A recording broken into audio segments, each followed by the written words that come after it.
table, right? Behind the morning sun.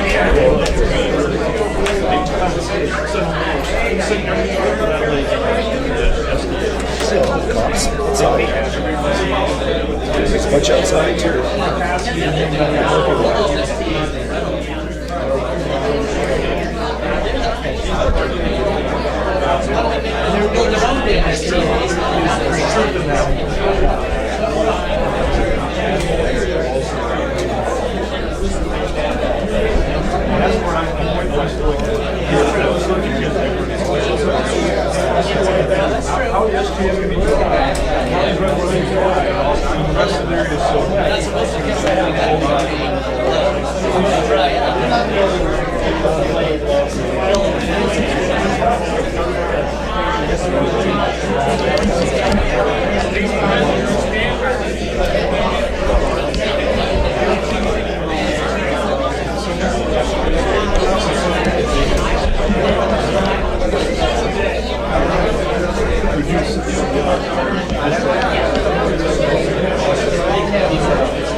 Start behind the table and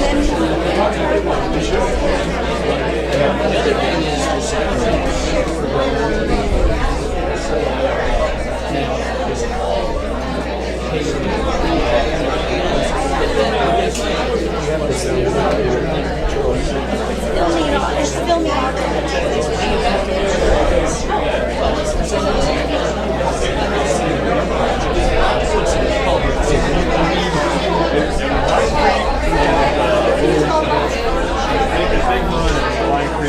little bit. You got about this much beach. It's like from there. Francis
same boat.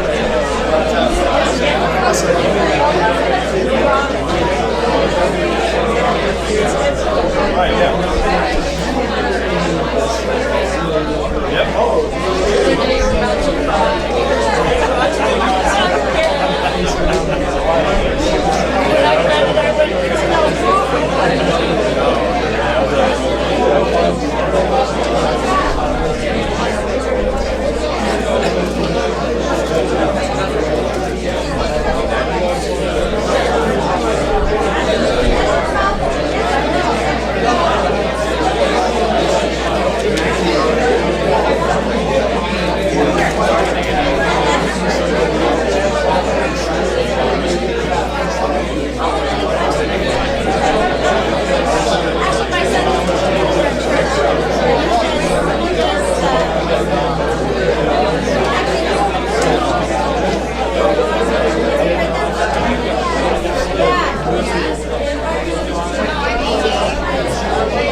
Last night, yeah.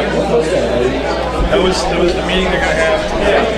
Same thing, yeah. So they had it in Mars a night ago, then they had it closed last night. They're gonna have it here tonight. Yeah. Yeah, 25 people, and I think it was, well, first of all, like 5 that signed up to speak, and 3 of them deferred. Yeah, and of the 25 that were there, I think there was 15 or 16 that were either or self-war management. And then there was probably 4 or 5 media. Yeah. And 4 or 5 media. So very low turnout, which kind of expected. Yeah. And what people spoke were was Celeste Palma with the Audubon Society and Nile Pipes. Both of them were, they were basically no, actually, no, right when the guy with the straw hat, she's got her back. Yeah, she's in a gray shirt.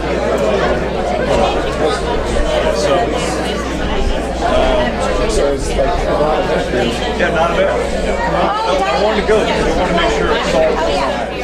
And I'm writing about this. I'm really writing about this Sunday. I'm not going to try to hang around. So I'm really here for this, kind of gather some stuff, gather some stuff tonight, kind of compile it, try to condense it down and make sense of it for Sunday. It's just it's the same stuff that I write. That's a yeah. But if you think There you go. Let's see what we got. Looks like I'm about 2 minutes late. Run your truck at the bottom of the bike. Well, you're right. Here's the other thing. I didn't, sometimes you lose context of certain acts for one condition. And something is like these anniversaries that come up, they kind of go back and talk about something. So it was something I was watching, and then and they mentioned that situation in the day. Here's what I did. He had been one of the guys that was out there during that siege of the David Fresh compound in Waco, Texas. He was one of the people protesting the anti-government protest. It was 2 years to the day. 2 years to the day. That's it was. I know. I forgot all about it. I saw it the other day. It was 2 years to the day. He had been anti-government protesting outside and a whole bunch of people. Always taking 93. Yeah, because that the whole season opened 52 days or something. That fire storm. But 2 years to the day, he made that was a statement he was making against the government. So yeah, it was funny. What happened?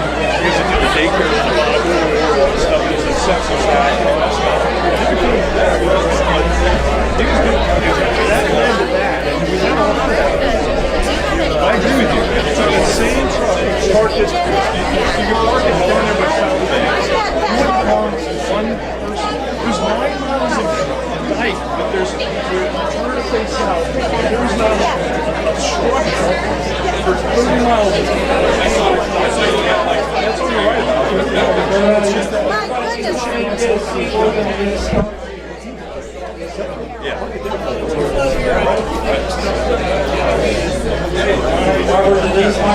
Staying busy. You what? Yeah, I drove up here last night. I just couldn't wait to Everybody can, thank you all for coming. Just come on in, have a seat, that way. That's great. Fantastic. We got a really full meeting tonight. Tonight too. We also have a meeting tonight, if you're not aware of that, you should be. It's at 6 p.m. over at the Blake Library. The Army Corps of Engineers, this will be their third meeting on the EA Storage Reservoir project.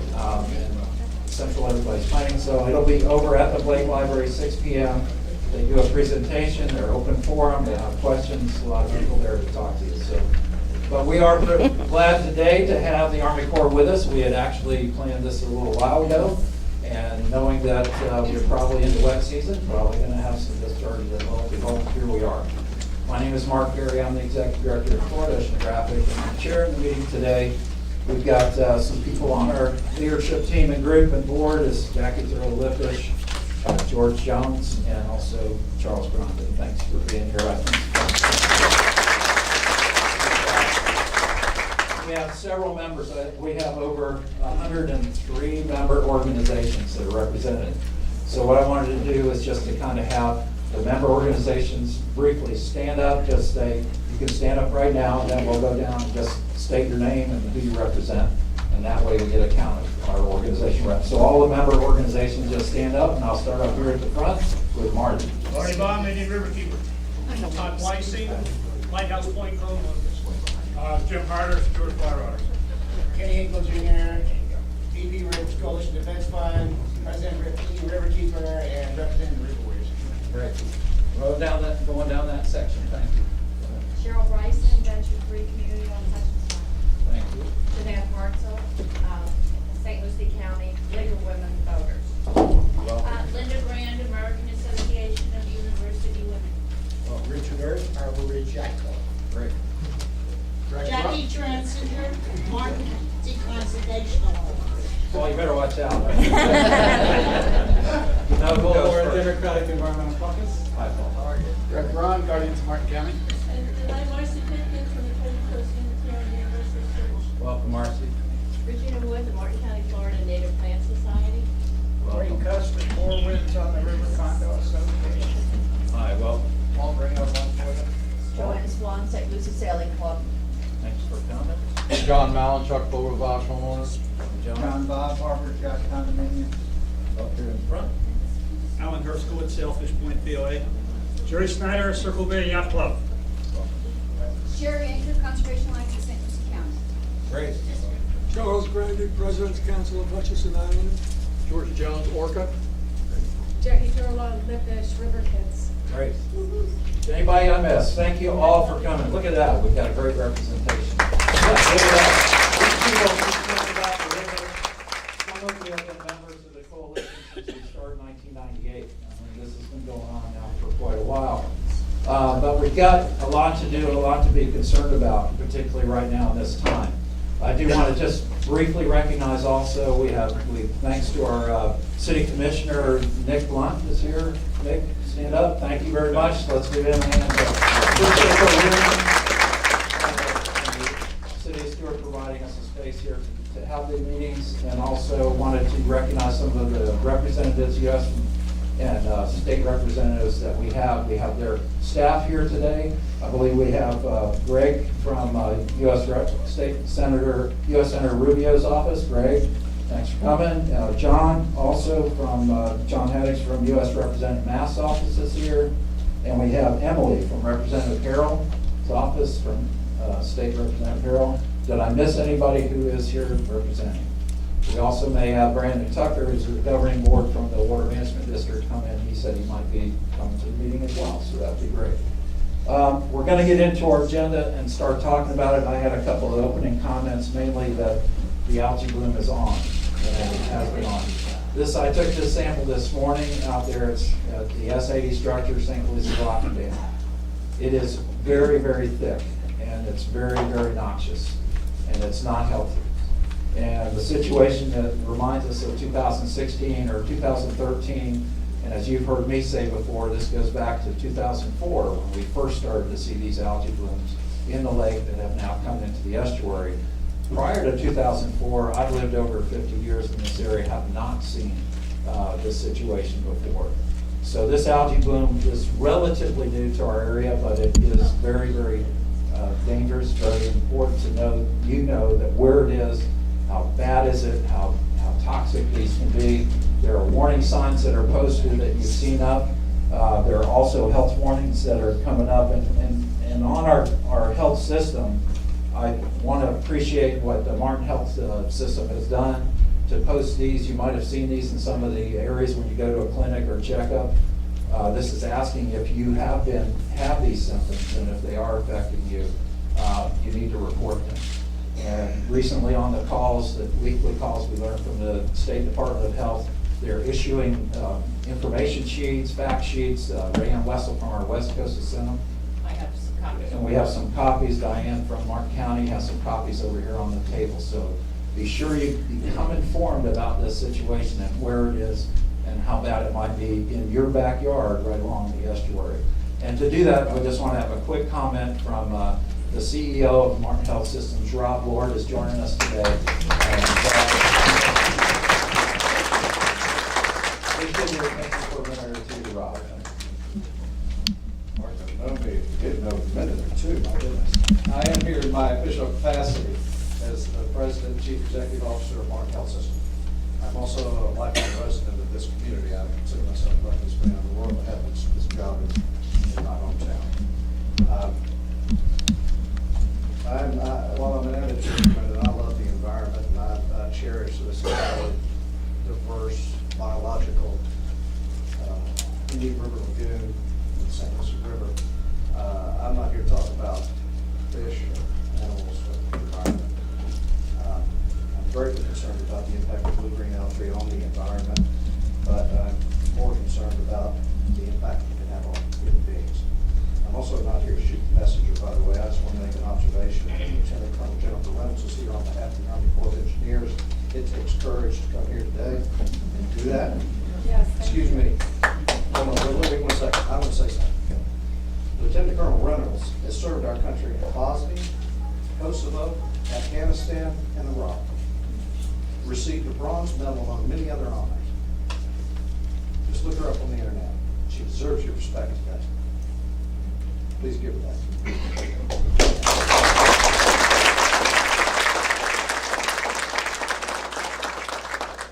I believe that the blue-green algae crisis is a threat to human health in our region. In 2016, this spread through our waterways. And in our emergency departments, we posted those signs.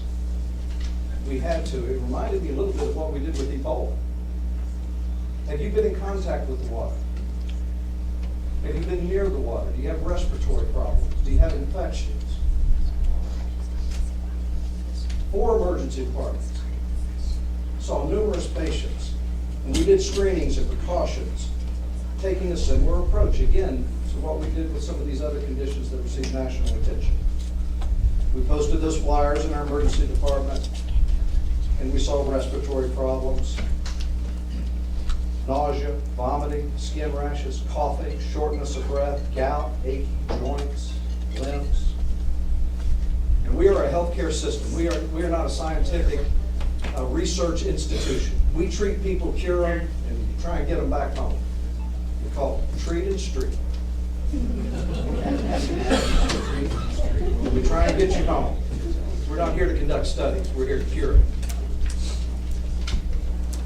But we have significant anecdotal evidence that correlates exposure to blue-green algae in the water to physical human illness. I'm sorry. The long-term impact is unknown. The common sense tells me that it can't be anything but detrimental. What we do know, toxins in this algae, this cyanobacteria, it's in the blue-green algae blooms, can be absorbed through the skin into your bloodstream. We know that that bacteria poses a threat to human health. We know that hydrogen sulfide, the chemical that gives that rotten egg smell to the blue-green algae, will irritate your eyes, your nose, your throat. It will cause respiratory problems. It can be particularly dangerous for people that have asthma or pulmonary disease. We know that exposure to any of these toxins places certain individuals at higher risk for secondary complications, people with cancer, diabetes, liver, or kidney conditions. And what we don't know is particularly scary. What are the long-term effects of being exposed? I live on the St. Lucie River. I watch that algae die and sink to the bottom. As I said, I'm a fisherman. I wade places, and sometimes you step off into a hole and you step into silt. And these chemicals are in that silt. What is the long-term impact of that being on the bottom of the river? It can't be good, and it could be very, very bad. We don't need 10 or 20 years to study this to find out that it does that. We did that with cigarettes, by the way. When I was a child, there was an argument cigarette cut smoking wasn't bad for you. We know better than that today. I would implore state and federal authorities to give this the attention it deserves as a threat to human life. I would ask that we take action now. On behalf of Martin Health System, I thank you all for your time and your attention.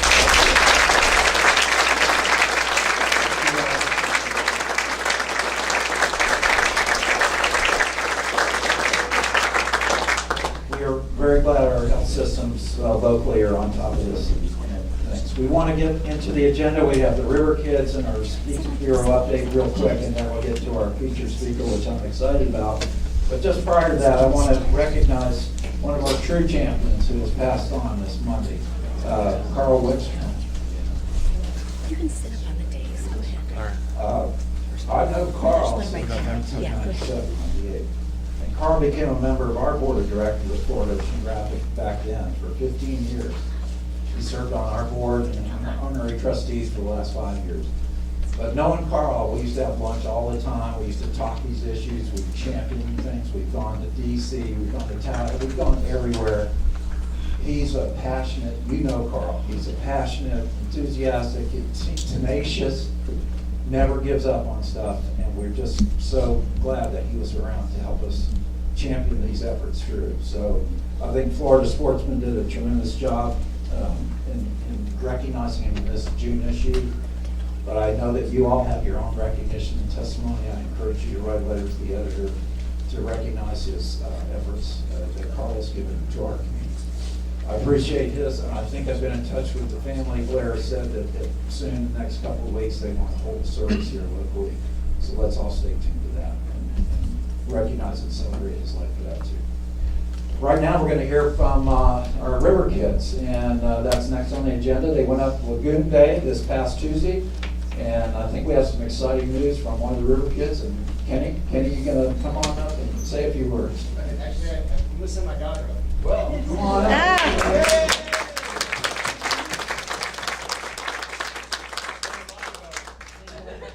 Hold the mic close, Katie.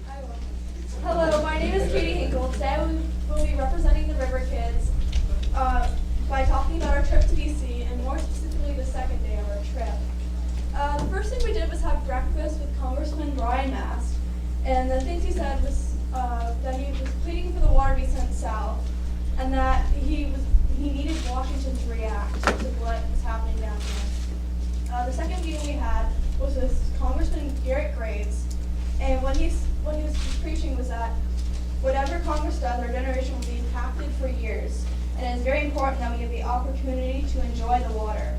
And one of his main goals is to restore the Everglades. The third person we met with was Congressman Bill Schuster, and I asked him what do you plan to do in the future to help fix this problem? And his response was, he plans to work with Army Corps of Engineers to come up with a plan to mitigate the problem so it doesn't continue to happen. The first person we met with was Colonel Jason Kirk of Army Corps of Engineers. He said that he went over the plan to send the water south, and why the water was toxic because of the runoff from the farmers. The fifth person we met with was Senator Bill Nelson, And what he said was he consistently thought we were the River Kids from Jacksonville. And he thought we only wanted a picture with him, so we met up with him in the hallway. However, he was still kind enough to listen to all our speeches that we made and our pleas for the water to be better. And at the end, he showed us his rocket collection. The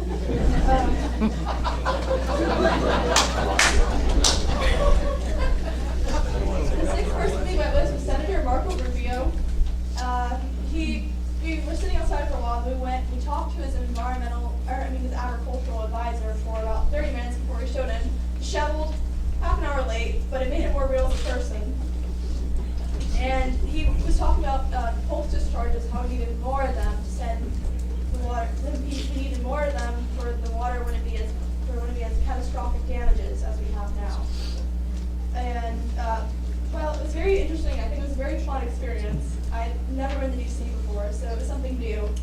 And I want to thank all the congressmen and all the government officials who came out and spoke to us because it really made a difference. However, I have one question for everyone who's here. Would you let your children swim in the water? No. Thank you.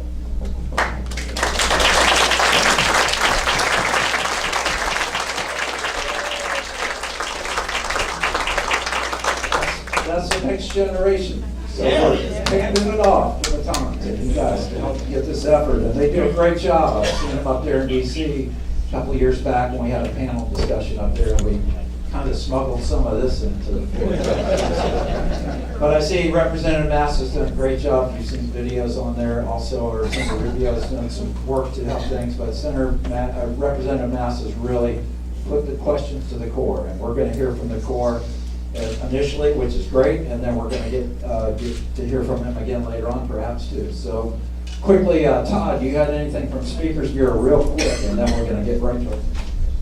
Okay, I'm Todd Weissing. I'm the coordinator of the Rivers Coalition Speakers Bureau. The Speakers Bureau is where we take this message out into the community. This is very important. My church was invited to go out and visit with Sugar. And they went and heard that message. My son is part of the young professionals. They were invited to go out to Sugar and visit and hear their message. Our message is important. We have to make sure that all of us and all of our organizations hear our message. I'm going to use the word hear the truth. All I'm asking you to do, you all are here today. I have a card in my pocket. I'm happy to hand it to you if you have an organization that you represent that could use the message directly from us. We got great talent. We know the issues. We know the issues. That sign should never go up. That sign should never go up. I'm upset. So give us an opportunity to speak to your organization. Let's make sure that all of our citizens are informed to where we can inform the decision makers and our representatives. Let's stop it. I'm done.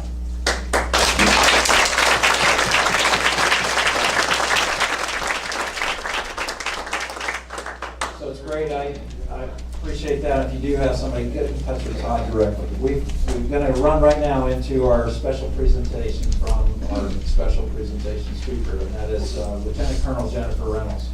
There's an excellent bio on the website at Rivers Coalition. I encourage you to read it. As was mentioned by Rob Ward and others, it's an incredible time. I've had the honor to know Lieutenant Colonel Reynolds during the RAC. She was a member of RAC, and I was on the RAC meeting as well. She's been to a lot of Everglades Coalition meetings. She's been to all the different types of meetings. She is not afraid to stand up and be counted right here and stand up for this situation. So we're very honored to have her. I ask for your respect, and I ask for you to contain your questions. Let's see what we can do and how much time we have at the end of our presentation. But please help me welcome and thank you for.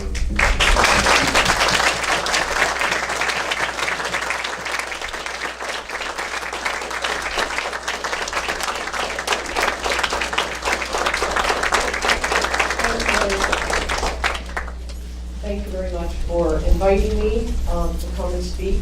I am proud and honored to be invited to be here and talk with you.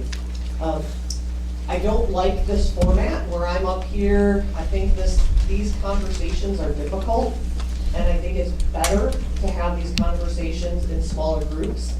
Last time I was here, we were able to set up a slightly different format where I sat at the table, we had a little bit smaller of a group, and we were able to engage in a dialogue. I think those types of conversations are what really make a difference with this issue, but I'm gonna do the best I can to try and tell you from our perspective why this is such a challenging issue and what we collectively can do together in order to come up with the solutions and to implement the solutions. Also, I'm going to try and give you an idea of what we are doing as an agency and the things that we can't do, but we need help from others in order to implement the pieces that